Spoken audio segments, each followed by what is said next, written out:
In the early 1960s, a quiet engineer sketched a six-cylinder engine, unlike anything else tilted 30 degrees, dismissed as a gimmick. But only months later, it shocked its rivals. Compact sedans fitted with this slanted heart swept the podium at Daytona, leaving Falcons and Corvairs behind. Just a year later, a custom roadster carrying that same unlikely power plant claimed hot rodding's most prestigious crown, stunning judges who expected only V8s to win. From racetracks to city streets, from daily grinds to midnight duels, the legend spread. How could an engine born in doubt survive decades of abuse and still be called immortal? This is the story why Mopar's 225 Slant Six was called the Indestructible Engine, muscle car's revolution. Let's discover how the underdog triumphed. By the late 1950s, Chrysler was staring into the abyss. While Ford and Chevrolet paraded their sleek compacts, Chrysler's showrooms were still stuffed with six-cylinder Flatheads engines that hadn't changed much since before World War II. They were big, thirsty, and hopelessly outdated. Fine for lumbering sedans, but laughable in a world that was shrinking fast. Across the Atlantic, Volkswagen's Beetle was outselling Chrysler 10-1. That number haunted the boardroom like a nightmare, the idea that a tiny German import could crush Detroit's proud giant. Executives panicked, scrambling for solutions. Chrysler needed a miracle, and into that storm walked an engineer who didn't look like a savior. William Weertman was soft-spoken, methodical, but carried with him an idea that sounded like heresy. What if Chrysler's new Six didn't stand straight at all? What if it leaned? The boardroom erupted. Sixes had always been vertical, a rule as unshakable as gravity. Tilting an engine 30 degrees seemed absurd, even dangerous. Yet, this so-called gimmick would become the cornerstone of Chrysler's survival. Weertman started from a blank canvas. By angling the cylinders, he not only lowered the profile of the engine, but unlocked freedoms his peers hadn't imagined. A slanted design saved 4 inches of length, critical for Chrysler's compact Valiant. It moved the water pump to the side, opened room for longer intake runners, and gave engineers breathing space under cramped hoods. It was efficiency disguised as eccentricity, and it earned a nickname both mocking and reverent, the Leaning Tower of Power. When the Slant Six debuted in 1960, 2 versions arrived, the 170 and the 225. On paper, their horsepower figures didn't shake the muscle world. But the story wasn't about horsepower, it was about torque, about the invisible shove that pressed drivers into their seats and made even modest cars feel alive. This wasn't just Chrysler's attempt to catch up. It was an act of defiance, a declaration that innovation could come from unlikely places, and before long, the 225 would prove itself not merely adequate, but unforgettable, a long-stroke brute whose strength would become the heartbeat of Chrysler's lineup, and the first step in building an engine that mechanics swore could never be killed. When Chrysler unveiled its new engine in 1960, it didn't come in one size but 2. The 170 cubic inch Slant Six was the modest entry, designed for compact duty. But the real story lay in its bigger brother, the 225. On the surface, the numbers didn't seem revolutionary. 145 horsepower, respectable but unremarkable in an age when V8s strutted across magazine covers. What set the 225 apart was a figure that rarely made headlines. 215 pound-feet of torque at just 2,800 RPM. That number changed everything. In practice, it meant instant thrust off the line, the ability to pull heavy loads without hesitation, and a surge of power that startled anyone expecting a meek economy car. Drivers swore their Dodge Darts and Plymouth Valiants felt far stronger than the brochures admitted. Some even bet there had to be a hidden V8 under the hood. The secret wasn't about bragging rights, it was about feel, the invisible punch that made ordinary drives memorable. The magic came from the long-stroke design, 3.4 by 4.125 inches, engineered not for screaming top-end speed, but for grunt where it mattered most.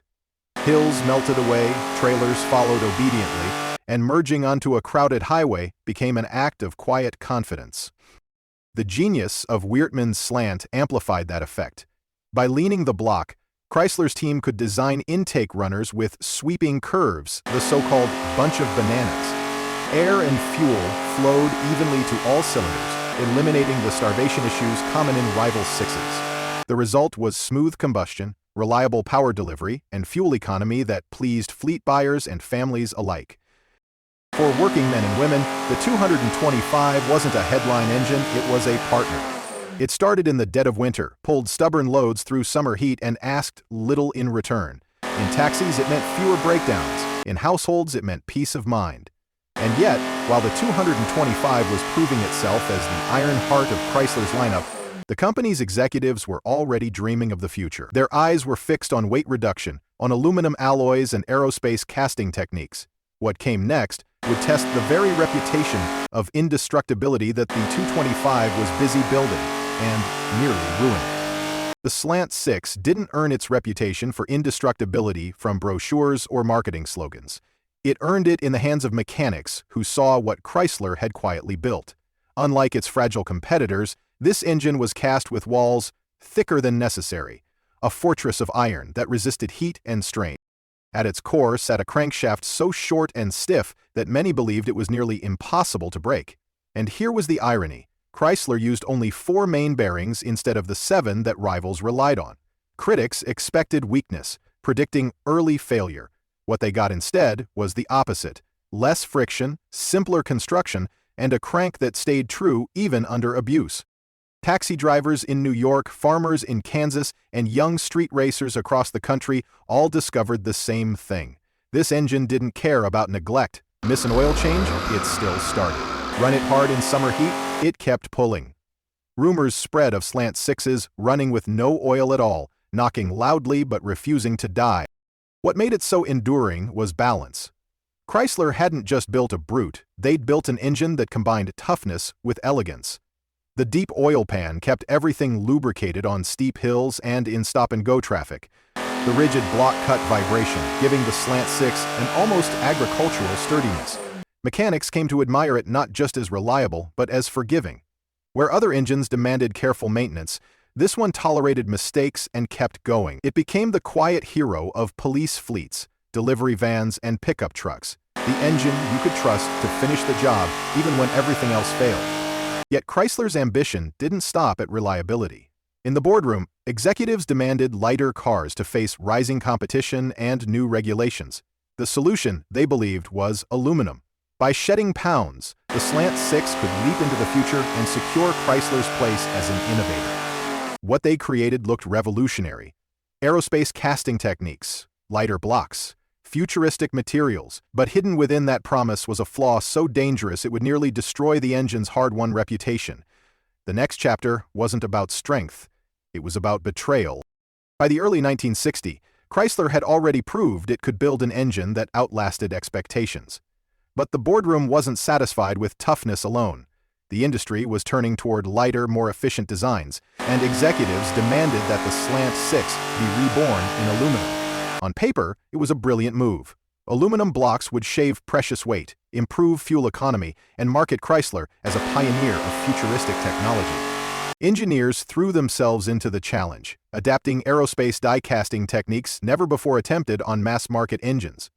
Under 2,000 tons of pressure, molten aluminum filled steel molds with clinical precision, producing blocks that looked like they belonged in aircraft rather than sedans. More than 50,000 engines rolled off the line, each promising progress, efficiency, and a glimpse of tomorrow. But beneath the shine lurked a flaw that would turn optimism into outrage.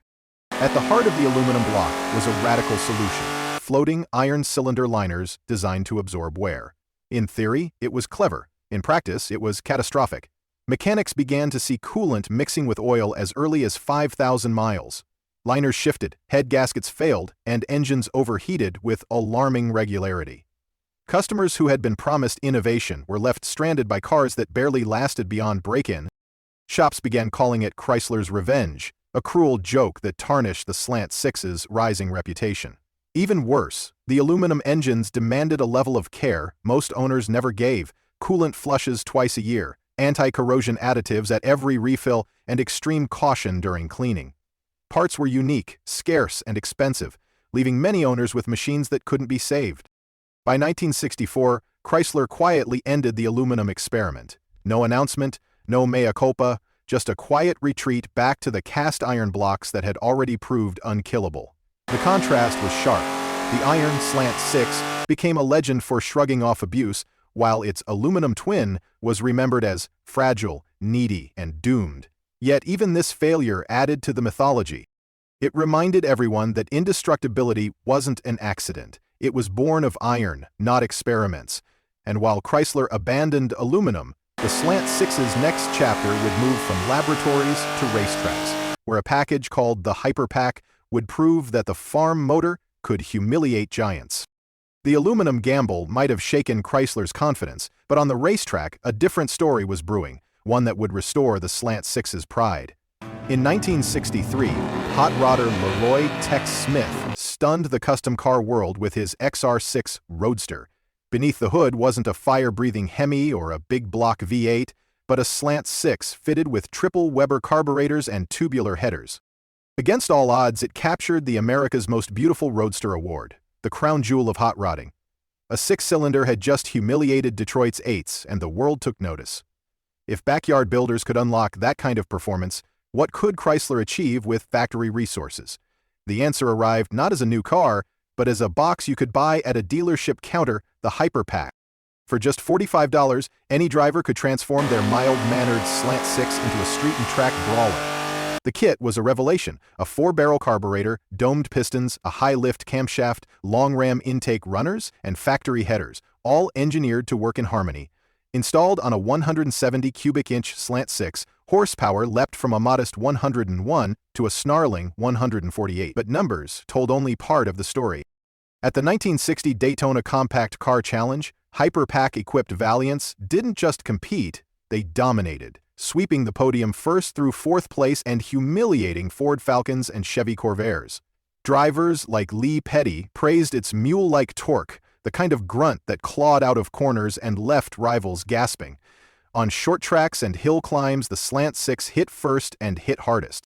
Yet victory carried unintended consequences. Inside Chrysler's own garages, resentment brewed. V8 teams watched as attention shifted to a tilted six that looked like it belonged on a farm. Pride turned to politics. By 1962, NASCAR under pressure killed the compact class entirely, choking off the Hyperpack's momentum. Factory support dried up and the kit vanished almost as quickly as it had appeared, but the rebellion couldn't be stopped. On the streets, kids bought cheap used darts and Valiants, bolted on junkyard headers, and discovered they could terrorize muscle cars twice their size. The Slant Six had crossed a line. It was no longer just reliable, it was dangerous. And in the world of working families and fleets, that danger translated into something even more powerful: respect. When the roar of racetracks quieted, the Slant Six found its truest identity not in trophies, but in toil. Chrysler may have lost its NASCAR class, but the engine had already won the hearts of the people who needed reliability more than glamour. Taxi companies discovered they could run their fleets for 500,000 miles with engines that shrugged off abuse. Police departments filled their patrol cars with Slant Six-powered darts and Belvederes, confident they could idle for hours and still launch into pursuit without missing a beat. Farmers turned them into irrigation pump motors. Contractors bolted them to welders and compressors. Chrysler Marine even adapted the block for boats, proof that water or asphalt, city or countryside, this engine didn't care, it simply worked. The Slant Six became a backbone of everyday America, the unsung laborer behind the scenes. What made it beloved wasn't flash, but grit. Its long-stroke torque meant towing trailers and hauling loads felt effortless. The deep oil pan and stout cooling passages allowed it to survive conditions that destroyed weaker engines, stop-and-go city traffic, desert heat, or freezing winters.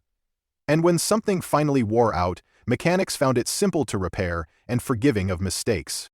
For families, the Slant Six meant peace of mind, a car that started every morning, carried groceries, kids, or luggage without complaint, and didn't punish them at the gas pump. For businesses, it was the difference between profit and downtime. Every day not lost to repairs, every gallon saved turned into dollars earned. And yet, beneath this blue-collar respectability, a quiet rebellion brewed. The same engines that kept taxis alive by day became street predators by night. Cheap darts and Valiants, bought second-hand from auctions, became the perfect sleepers, ordinary on the outside, lethal under the hood. Headers, carb swaps, and a little creativity could turn the humble Six into a muscle car killer. The Slant Six had proved itself as a worker, But now it was transforming into something more, a weapon of the underdog. And with modern technology on the horizon, this engine wasn't just surviving the decades, it was preparing for resurrection. By the time Chrysler retired the Slant Six in 1991, most engines of its era had long since faded into obscurity. But the Slant Six never disappeared. It lingered in barns, scrapyards, and old pickups, waiting for someone to turn the key.